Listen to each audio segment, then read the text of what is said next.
So when I hear national identity, I think it's this message of like proud to be an American, right? And something about the city of Miami specifically is it is this melting pot of people from all different walks of life, all different geographies. There are tons of people from South and Central America, from Europe, from other areas of North America, from Africa, India, Middle East. I mean, you just go across the entire globe, people end up here. And what's so fascinating about this to me is that as all those people come together, there is this feeling that what it means to be an American in a city like Miami may actually be different than what it means to be an American somewhere else. But that pride still cuts through all those different communities. And so when you think of that, what does that future look like? If more and more of the citizens not only feel the internal pride to be an American, but they're willing to speak about it to their neighbors. They're willing to post about it on social media. They're willing to say, hey, these are the ideals and values that I stand for, and I'm willing to defend them when somebody violates them. What does that future look like in America? Well, I think it's a beautiful thing that you described. I mean, I'm a kid of immigrants as well. My parents came from India, not a lot of money, 40 years ago. But we have a certain love of the country that I wouldn't say that you could only have as a first-generation American or an immigrant, but that you definitely can have, especially as somebody who opted to be part of this, or who's the kid of someone who opted to be part of this, made a sacrifice to be part of this. You don't just always value something you inherit. You often value something you had a stake in choosing, you had a stake in building.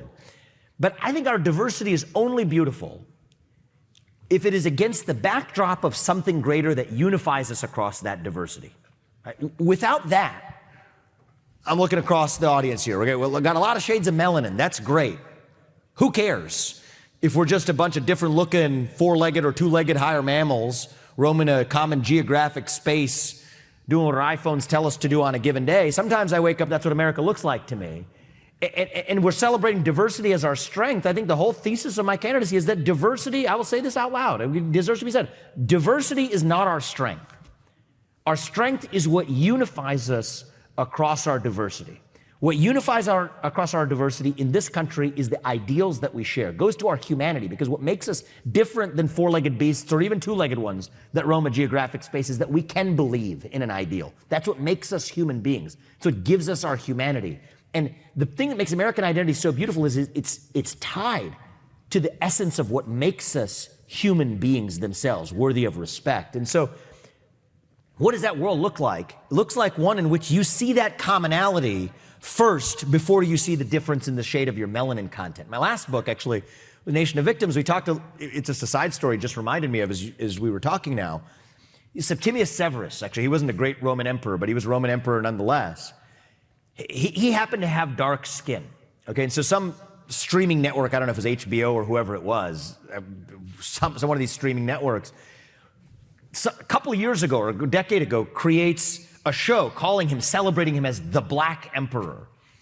The first man who came to England, black man to come to England, came not as a slave, but a conqueror, and built him up as this hero figure. Turns out if you lived in the Roman era, they didn't see him as a black emperor at all. I mean, they had eyes. They could see that he had darker skin, but it was the same way that we look at somebody who has different shade of their eye color, right? It was just a biological fact about them. And I think that if we can get to a place where, okay, I see it, and even one step further, there may be a lot of cultural diversity that's part of that, but the thing I see is what the Romans saw is that you were a citizen. Now, the irony about Septimius Severus is that they're building him up as the Black Emperor. He's actually one of the most brutal emperors because he conquered other empires, including those of other black Africans from whom he plundered. Why was he plundering? Because Roman Empire was in decline, and he actually was the one who diluted the denarius the most, right? Printing artificial money, a lesson we can learn too, inflated the currency. He did something that we don't do, which is plunder somebody else's silver to be able to actually fill the void. But that's a side story, just so people are educated about that emperor. I'm not building him up to be some hero figure. But it's interesting that that's the way a Roman saw a fellow Roman, as a citizen. And for most of my life, that's how fellow Americans see each other, as a fellow citizen. But we have been acculturated to see each other now as the amalgam of our boring genetic attributes. And I think we can get back to that, but it's going to take some leadership. And it's going to take cutting through this culture of fear. I see that culture of fear in the Republican Party too. So one of my first things I'll do as president, I've committed to this, is something a president can do. End affirmative action in this country. You're not supposed to say that out loud. Thank you. I appreciate that. Race-based affirmative action is a national cancer. It's not just about anti-black, anti-white, or anti-Asian racism. It is that, but it's more than that. It's fueling a new wave of anti-black racism in this country. I truly believe that, because there's no better way to foster racial animus against a group than to take something away from a different group on the basis of their skin color. We've done it in 1870. We've done it in 1840. We're doing it in 2023. And yet, I mean, even Donald Trump, this is one that he could, so Lyndon Johnson set this executive order into motion. Not a lot of people know this. Like many bad things that started with the federal government, it was an executive order, 11246 in the 60s, that required anyone who does business with the federal government. So that includes 20% of the US workforce, by the way. Not a lot of people know this. GM does business with the federal government. Google does business with the federal government. 20% of the US workforce to adopt race-based quota systems as a condition for being able to do business. Any US president since then could have taken a pen and crossed it out, because that's an executive order. And even Republicans, they delicately dance around this one. Trump could have done it. I actually pushed some of his team on why they didn't do it long before I was running for president. He said, well, it's not a political hill that we want to die on. And I think sometimes the Republicans of today look a lot like Teddy Roosevelt's worst nightmare. Speak loudly and carry a small stick. And I think that when it comes to our culture, we got to speak loudly and carry a big stick. I think that's the moment we're in now. But I think taking on some of these sacred cows you're not supposed to touch, from affirmative action to climate religion, which I'm unapologetically someone who resists the demands of this religion, I think we should celebrate our ability to live a high carbon lifestyle. In fact, the rest of the world should only be so lucky. The best known way to lift people up from poverty is indeed the use of the resources and the innovation that has allowed us to use carbon in the way we have. To the use of the military to protect the border. Who would have ever thought a U.S. military protects a U.S. border rather than somebody else's border? Solve a cartel problem. If you're going to designate them if you're going to designate them terrorists, don't just freeze their assets. If you think Bin Laden's a terrorist, you took him out. You think Soleimani's a terrorist, you take him out. You think a drug cartel is behaving exactly the way Al Qaeda and ISIS did. Why is that anathema?